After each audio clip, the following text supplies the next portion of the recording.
Morning, Lock and Hackle. So, how's everybody today? We had our first cold snap this morning. It got down to about 37 degrees. And let me take my hat off here. There we go. It's not polite to wear a hat indoors. So it got down to about 37, and was doing some stuff around the house, and I've got a trip coming up, and I needed to tie some flies. And one thing I really enjoy doing is capturing my fishing trips or adventures, my hunting trips, so on and so forth.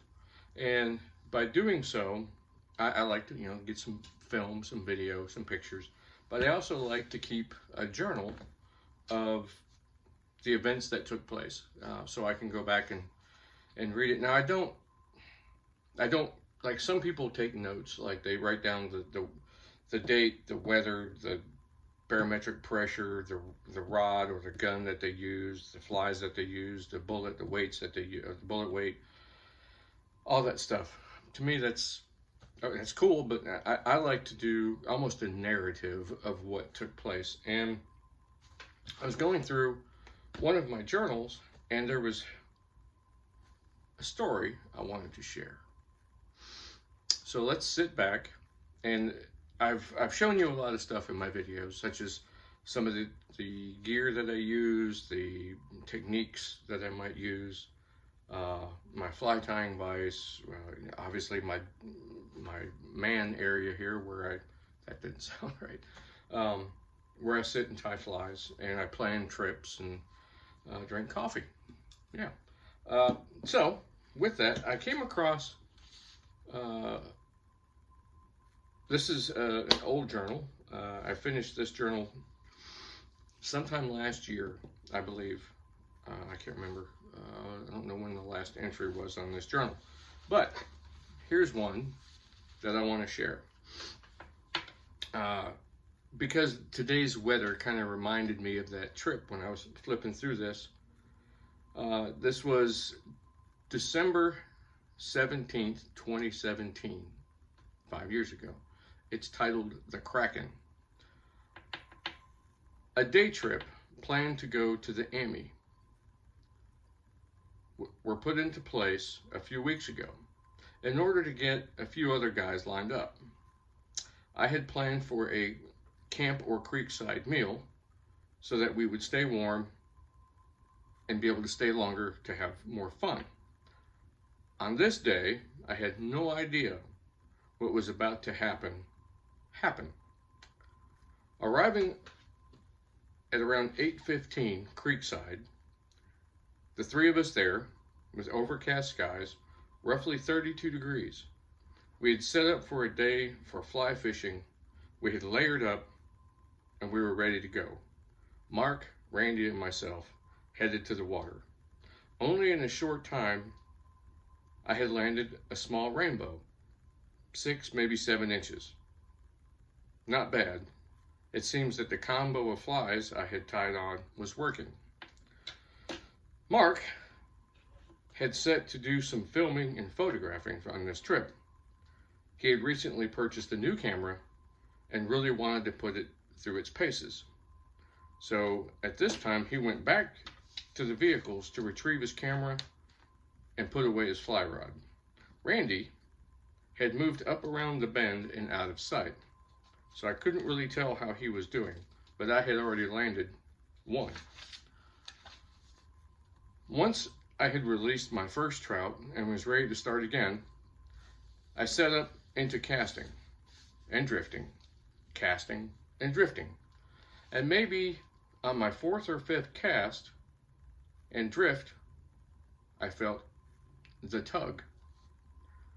It felt heavy and big, strange. Not the usual stint, which stands for standard 9-inch trout, that I had the pleasure of catching, especially on the Emmy.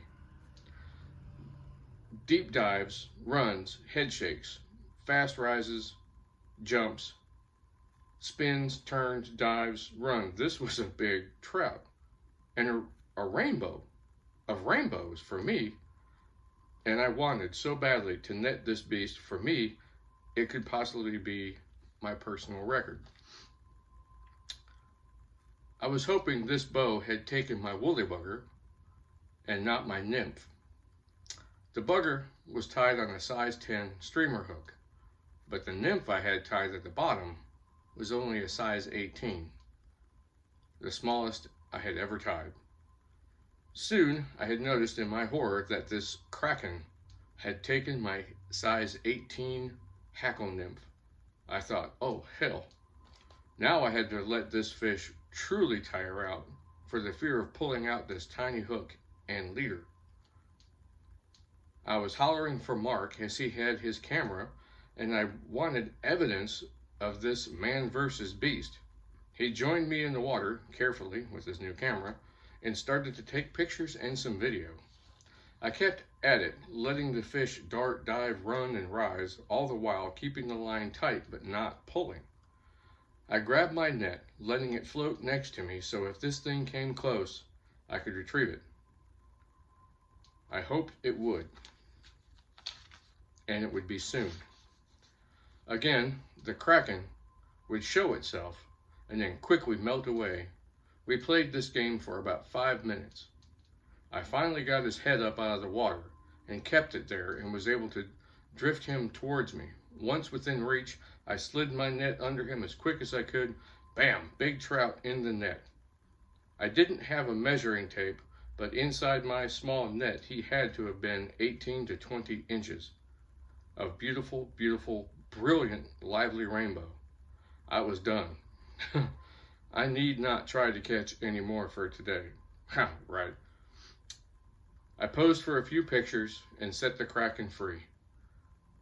Afterwards, we went to go find Randy and tell him of our exploits of what we had just caught. After that, it was for a nice warm meal back at the parking area, and we all tossed around a small bottle of whiskey to take a sip to celebrate. I caught about 4 more regular rainbows after lunch. Shortly, rain had moved in, and we moved out. And that may not look like a big fish, but in the area that I'm fishing that is standard stocked trout, that came up out of the water and took my size 18 nymph. I was shocked. That was the biggest trout I had caught up until then. Fly fishing for probably 4 years prior to that, I mostly caught your standard stocked trout. And I know that there are bigger trout in some of the waters around here. But to be a stocked trout, and come to find out, I talked to some of the guys in the DNR, and they sometimes release what is known as brood stock. Those are trout that have been milked and bred for breeding, and they've reached a certain age in the fisheries that they will release them, and people can catch a pseudo trophy trout, if you will. And to me, that was a beautiful fish. It was so bright. It was wasn't very big as far as this way, up and down, but it was long.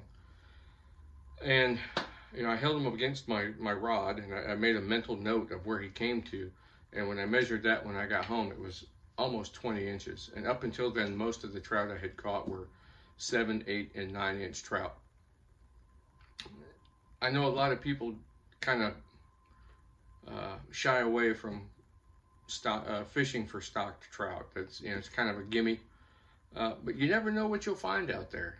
These fish will surprise you. The Department of Natural Resources will surprise you by putting bigger fish than you would expect in there, and I truly was surprised. And that since then I have caught some much bigger trout because I have met some people that have some private waters, and those fish get really big. And I try not to go up there and fish all the time, because then the excitement kind of wears off, the newness, the whatever. So I kind of like maybe going up there once a year and maybe tangling with a big trout. I do have a trip coming up in a week and a half. I will be fishing a state run. It's called a trophy trout stream, but they're all catch and release, so it's really not a trophy if you can't keep it, but you can get pictures, and I do have some pictures of that. And you do have to have barbless flies, so here's the fly box I use for that creek only, because they do check. The DNR will come by and check all your hooks or do a random assortment. So I do keep all of my barbless only hooks separate from the rest of my fly fishing. So when I go to this area, this is the only fly box I have with me. Now I might need to get another one because I've had to use some foam patches and put some of my nymph patterns on there to because I've run out of room. Just want to say thank you for listening to my story. Get out there, have fun, and we'll see you on the other side, on the outdoors. This is Lock and Hackle, signing off.